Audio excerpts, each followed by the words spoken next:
And I'm pleased to report that in Syria, Turkey, the border, we only had 28 soldiers, not 50. We thought it was 50. Somebody reported 50. It was actually down to 28. They were removed a while ago. All American soldiers are away from the site. Syria and Turkey may fight. Syria is friendly with the Kurds. The Kurds are very well protected, plus they know how to fight. And by the way, they're no angels, but they were with us. They are no angels, but they are fighting. We are largely out of that area. We're very well set. We have quite a contingent right nearby of soldiers and of the finest equipment in the world. I don't think we'll have to use it. So Syria is either negotiating with or talking to Turkey. We're also talking to Turkey. We put massive sanctions on Turkey. Sanctions work, frankly, better than fighting.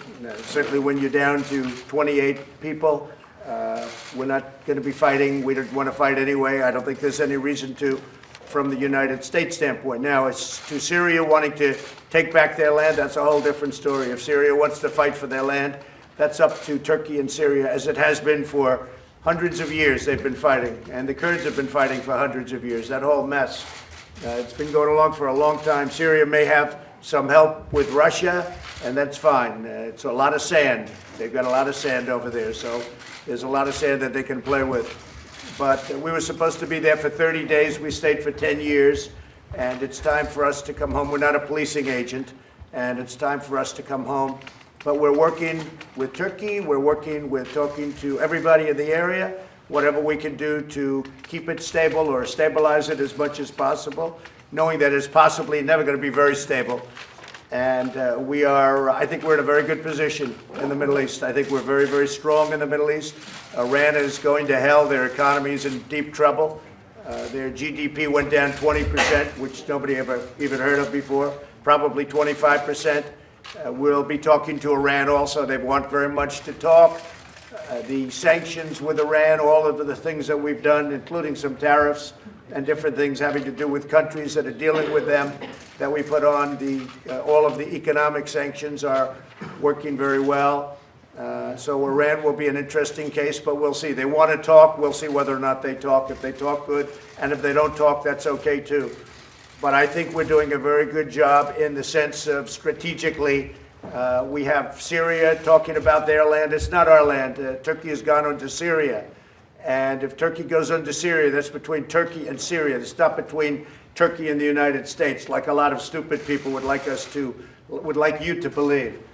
And I watched last night, a couple of people understood. Actually, a couple of the Democrats, I won't say which ones, but a couple of the more competent Democrats actually understood what I was doing and what the plan is.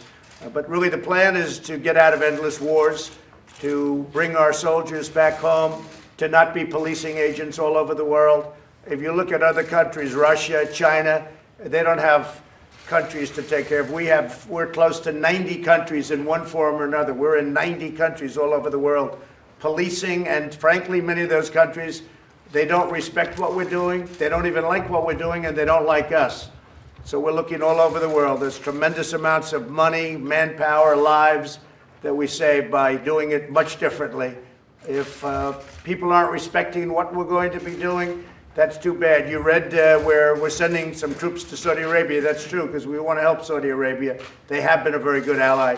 They've agreed to pay for the cost of those troops. They've agreed to pay fully for the cost of everything we're doing over there. That's something you have never heard before, I think, as long as you've been standing out there. I think the media has never heard that before. But Saudi Arabia has graciously agreed to pay for the full cost of everything we're doing for them. We're sending some tremendous missiles over. We're sending some great power over to Saudi Arabia. Saudi Arabia is paying for 100% of the cost, including the cost of our soldiers. And that negotiation took a very short time, like maybe about 35 seconds.